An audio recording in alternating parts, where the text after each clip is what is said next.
Odločitve so tiste, ki kreirajo naša življenja. V oddaji Klepet ob kavi predstavljamo rubriko Dobra odločitev. Boljše izbire za boljše življenje.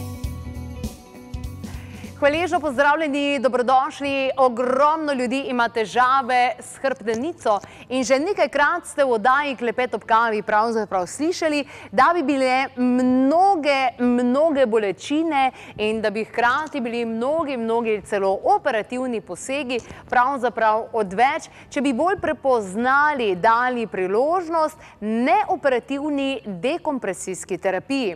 V sosednjem Hrvaškem je kar nekaj več kot 10 centrov, kjer vse to tudi izvajajo. Mnogi Slovenci so hodili ravno tja čez mejo, da so si zrihtali ta svoj križ, ki jih je tako dolgo bolel, in številne ostale težave, ki pa vedno niso na prvo žogo povezane s hrbtenico, vsaj tako menimo mi, a vendarle tudi neki glavoboli in drugi simptomi so lahko tisti, ki so vezani torej ravno na hrbtenico. Danes je v naši družbi zelo poseben gost, ki nam bo zaupal kaj več o diagnostiki in sicer o pomembnosti diferencialne diagnostike. Lepo pozdravljeni, dobrodošli, Bernard Nikšić-Nado.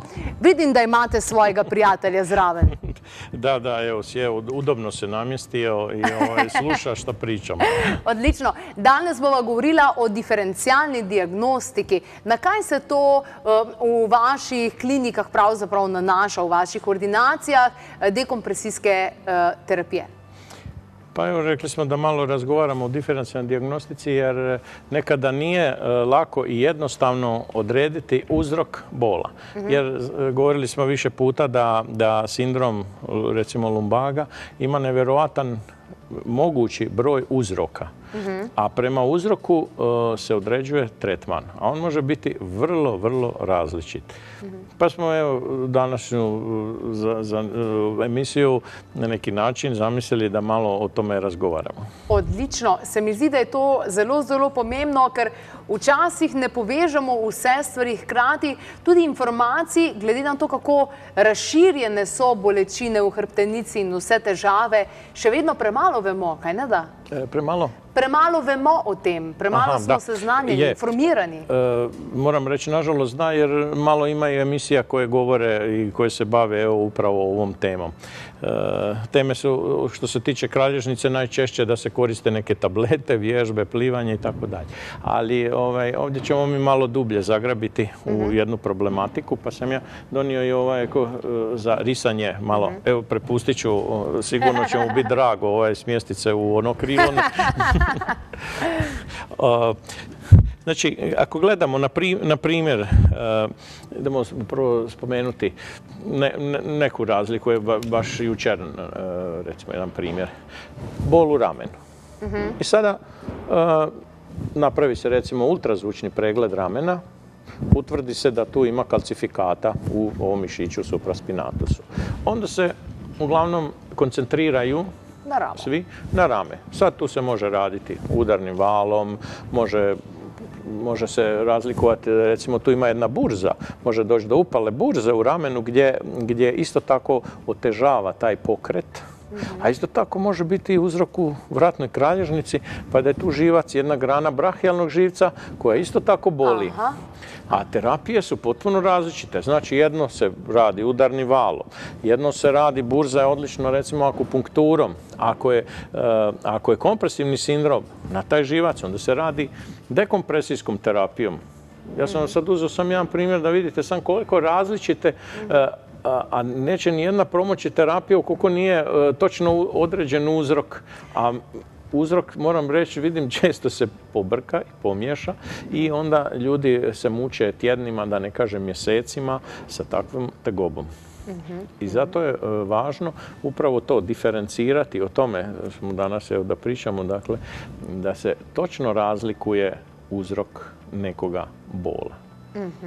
Jer smo vidjeli, doživio sam i to, da su neke osobe operirale, čak izvadile kalcifikate, a da ih je jednako bolilo i kad smo napravili vratnu kralježnicu, prestao im je bol. Iz tog se zaključuje da uopće nije ni trebala operativni zahvat. Znači, dotle čak može biti pogrešno. Sprašujem se, koliko operativnih posegov je potem v bistvu odveč, sploh ne bi bili potrebni? Pa ja sad ne bi mogao reći u postocima, ali recimo čitao sam neke znanstvene radnje gdje ovako na prvi pogled ni meni nema logike, na primjer kod lateralnog epikondilitisa ili takozvanog teniskog latkta. Tu sam gledao australski neki znanstveni časopis je napisao da recimo istezanjem vratne kralježnice se bitno ubrzava isceljenje teniskog lakta. Na prvi pogled nema nikakve logike i ništa nije povezano, ali kažem što je utvrdilo neki znanstveni rad.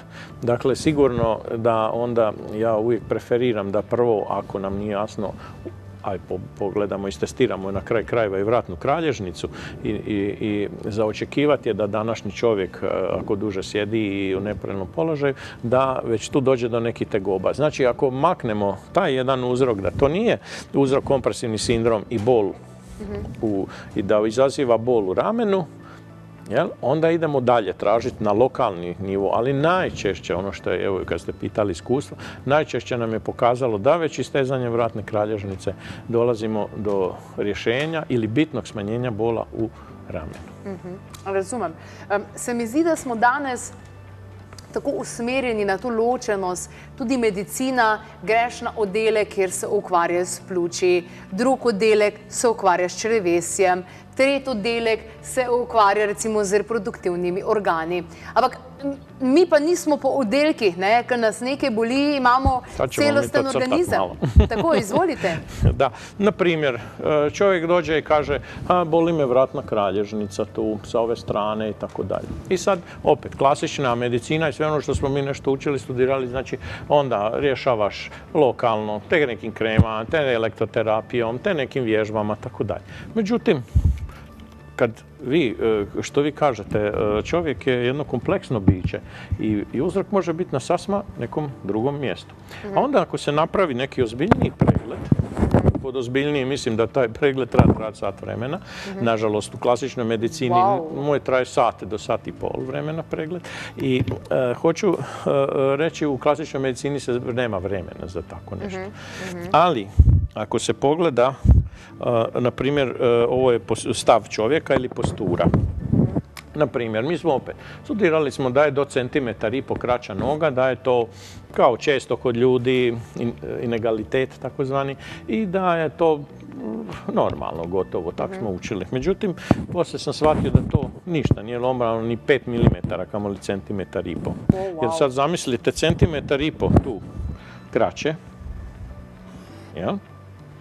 Sad zamislite taj centimetar i po tu kraće na 1,80 m ili na 2 metra, koliko je tu odstupanje i nagib cijelog čovjeka zbog centimetar i po. I sad onda, recimo, tu je kraća noga, normalno, često je onda niža tu zdjelica.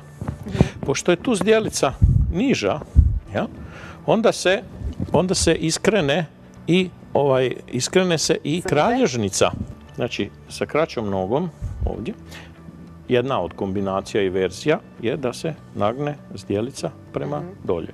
Isto tako može se nagnuti i rame. Kako se nagnulo rame, tako se nagnulo i ova kralježnica i ti ljudi, vidit ćemo, često imaju malo ukoso glavu. A s obzirom da su mišići ovdje izmišljeni da našu glavu samo pridržavaju u ravnom položaju, a ako je glava nagnuta, znači da su ovi mišići pretegnuti, istegnuti i pod povećanim naporom. Naravno da su se i ovi kralješci pomakli i dislocirali u lijevo.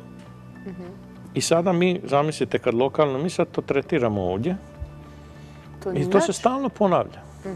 Niko ne pogleda, ajmo staviti, ne znam, barem uložak, ako ne potplatu od centimetar, uložak može biti do 9 mm, pa ajdemo staviti tu uložak, podići tu zdjelicu i vrat će se ispraviti. Naravno, raditi još dekompresijsku terapiju da bi dobili informaciju, tu su proprioceptori u našem vratu koji nam daju osjećaj za tu posturu, za položaj tijela i kad se to onda napravi, onda možemo reći da je to saniran uzrok i bol.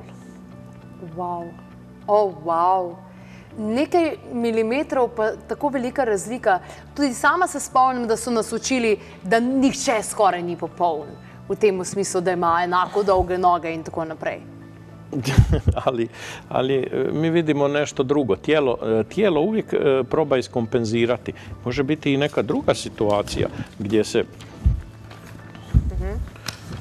gdje onda tijelo krene, na primjer, kraća je ova noga, međutim, tijelo napravi da je ovdje višlja zdjelica. Bez obzira što je kraća na prvi pogled. Zato se mora to pogledati i testirati i u stojećem i u ležećem položaju. Zato što to može biti, da tako uvjetno kažem, prevara. In to v NADO centru dejansko imate tako dolg pregled, tisti prvi pregled, da so se pregledali? Pa za sad ja radim preglede, a ja radim tako pregled. Oh, wow. Znači, moram pogledati sve. Jer ja kad napravim pregled, napravim kompletan pregled svih zglobova, posture, malih zglobova, i onda slika, naravno, obično mi donesu magnetsku, rengensku i tako dalje, sve to prokomentiramo, vidimo i onda složimo. Pa se često ljudi iznenade, onda ih stavim pred ogledalo da vide kako im je jedna mamila, ne znam, niža.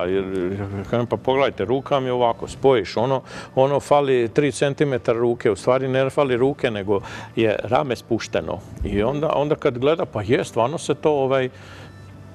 se to vidi. Nekada stavim, evo, da pričamo, ja sam stavio jednu gospođu da gleda svog supruga. I ja kažem, jel vidite kak je rame tu stoji? I joj kaže, pa stvarno se vidi, nisam nikad gledala. Pa onda mu pokažem, pipajte kralježnicu, da vidi kako mu ide u slovo S. Pa i to, kaže, nije nikad vidjela. Pa nije vidjela ni zdjelica da je, znate, sve smo pregledali, jedan dio nismo gledali, ovo niš nije vidjela. Ja ne znam kud je gledala, evo. Ovo niš nije vidjela, što smo pokazali uglavnom, što se tiče ramena, nogu i tako. NADO, glede na to, da ste ustvarili toliko centrov NADO, glede na to, da ste toliko teh pregledov upravili, a se vam sploh lahko zgodi, da srečate, gledate nekoga, pa da ne vidite takoj, kje ima problem? Ma ja vidim, čim ga vidim kako hoda, odmah mi je već jasno pola o njemu. Profesionalna deformacija. A kamoli kad se, problem je današnje isto medicina što čovjeka niti skine, barem do pola, da vidi, da ga popipa, da ima vještina iz manualnih tehnika i tako dalje. Međutim, zato se eto nema vremena, a i previše je malo koncentrirano na farmaceutsku industriju. A ovdje je sasvim jedna druga priča. Gdje on opet može, znači ovdje dobije zavoj recimo u lumbalnom dijelu, a ovdje mora kompenzirati u torakalnom, prsnom dijelu. Pravi skolioza, ne? Da, ali skolioza koja mi kažemo da je funkcionalna, to znači da nije prava skolioza, odnosno u njegovom pretklonu, ako se ovo izravna, onda znači da postoji neki drugi uzrok skolioze, odnosno to je skoliotično držanje, a nije strukturalna ili prava skolioza. I to znači da rješenjem ovoga problema nekog nagnutosti ili kraće noge se može i vježbom ispraviti ovo skoliotično držanje. Strukturalna skolioza se poslije 18. 20. godine ne može vježbom ispraviti.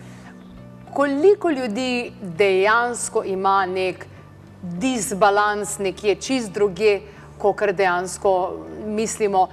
Ne vem, razmišljam, a je sploh kakšen, ki je čisto vse v redu pri njemu, v tem smislu, da telo ne kompenzira, ne stremi k temu, da se ena mišice so bolj napete, kakor druge, recimo. Glede na to, da imamo tako nezdrav način življenja, ogromno sedenja, ogromno gledanja. Pa i nepravilno, recimo, znači gdje dolazi do, ako ste vi prisilno u nekom, recimo, položaju gdje vam je ruka napred, naprimjer, evo imali smo neki dan baš tu u Ljubljani, znači stomatolozi su u vrlo jednom nezgodnom položaju u kojem rade i ja da kažem, valjda svi pred mirovinu stomatolozi imaju problem sa vratnom kralježnicom, vrtoglavicom, leđoboljem, voljom i tako dalje. Oni su stvarno, recimo, zbog svog prisilnog položaja jako izloženi svim ovim tegobama. Isto tako frizerke, ljudi koji rade konstantno u određenom nepravilnom prinudnom položaju. I onda ih, kako bi rekao, oni su se zašarafili i mi ih probamo odšarafiti. Evo, laički govorimo sad. Znate, koliko je to moguće, ukoliko to već nije strukturalno, govorim. Ako je strukturalno, onda se teško ili ne može. Koliko pacijentov pa pride še prav čas do vas, da jih potem z dekompresijsko terapijo vrnete v ravnovesje? Ja moram reći da kod nas dođu, kad ste pitali koliko su ljudi u tom disbalansu. Znači, kod nas ko dođe, on je već, praktički su svi u nekom disbalansu, jer da je zdrav i da je to sve ispravno, ne bi do nas ni došli. To je pod broj 1. Ili bi sa manjim tegobama već riješila klasična fizikalna terapija i klasične procedure fizikalne terapije. Ovo je malo sve specifično. Može biti. Isto tako, evo recimo, negdje prije prijatelj bio je kod 3 neurokirurga, ima sliku, pazite, ima sliku magnetsku koja pokazuje blagu herniju u lijevu stranu. A on kaže, mene boli desno. Sad oni njega uvjeravaju da ne može ga boli desno kad je hernija lijevo. On kaže, ali mene uopće ne boli lijevo, nego desno. I onda naravno ne znaju šta je. A on je konobar i stalno mora stajati i stalno mora raditi i hodat i šetat, nositi one tacne, a ima bol. Ne može raditi. Kod 3 neurokirurga. Onda sam mu ja rekao, mi se zovemo kume. Ja gajem, kume, dođi ti tamo iz one moje Slavonije u Zagreb kod mog doktora pa ćemo mi vidjeti. Ovo mom je trebalo 3 minute da to pričam. Treba diferencijalna i ne treba se držati pijan plota. Dakle, zaista na magnetskoj rezonanci pokazuje diskus hernija lijevo. Međutim, on uopće nema bol zbog diskus hernije, nego ima jednostavno jedan bol i spazam u mišiću koji se zove piriformis. Taj piriformis tu se hvata za sakralnu, krstačnu, križnu kost i tu za natkoljenicu. Tu je za jedan trohanter. Ispod njega prolazi išijadični živac. Kad se taj mišić upali, stegne, dođe do spazma, pada, udara, raznih uzroka, dođe do suženja stiska spazma tog mišića, on izaziva čisto lumboišijalgiju. Izgleda kao da je diskus hernija. Wow. I trebalo je 3 minute da se taj mišić razmasira, da se on ode kući, da se sutradan javi, kaže, u mene boli više. Znači 3 minute. Ali zato je važna diferencijalna dijagnostika. Nekad su rješenja vrlo jednostavna, ali evo čovjek se muči mjesecima. Bilazi, hoda, nikoga nije pogledao, popipao, nego svi uzmu slike, gledaju, s njim razgovaraju. Razumijete? To je problem. Nitko ne pipa pacijenta. Mislim, nitko. Čast iznimkama, ali barem kod nas u Hrvatskoj, a i ovo što sam sad vidio, jer već radim nekoliko mjeseci, nije tu nešto drugačije ni u Sloveniji. Jer isto ima puno pacijenata i ne može se objektivno, ortopedi kod vas uglavnom rade, ne mogu se objektivno posvetiti dovoljno vremena za razgovor, pregled, pipanje, manualno i tako dalje. Koliko časa je pri vas potem ta prvi posvet, da se pregleda celo telo? Koliko časa traja? Pa ja najmanje sat vremena. Wow. Pa ja ne mogu, još se žurim. Ne mogu prije. Ja moram prvo saslušati čovjeka. Ja moram pogledati njegove sve slike, nalaze. Moram njega istestirati, s njim to razgovarati. Predložiti terapiju. Meni to ovako prođe. Ja ne znam, ako neko kaže ja za 10 minuta. Mislim, pa možeš ti. Nazovi pregled napraviti za 10 minuta, ali to nije pregled. Jer ja želim čovjeka možda mu obratiti pažnju i na neki problem koji on još ga nije svjestan ili će ga dobiti. A vi po ovom svemu kad vidite, znači i on, na primjer, sad nema bol u vratu, ali na opip ima bol u vratu i vi točno osjetite, i on osjeti. Isto tako se mogu osjetiti ove fasete tu, mali zglobići koji spajaju ove kralješke. Oni mogu, znači, imati neke artrotske promjene, mogu imati otekline, mogu biti osteofiti, dakle tijelo se isto tako brani, sad da ne idemo u fiziologiju, pa nastaju osteofiti. Znači okoštani izdanci na tim dinamičkim vertebralnim segmentima. I onda tu jako pomaže dekompresijska terapija da se što ranije učini, jer onda barem zaustavljamo, sprečavamo daljnje degenerativne promjene koje će sigurno dovesti do bolova. Najlepša hvala za vse informacije.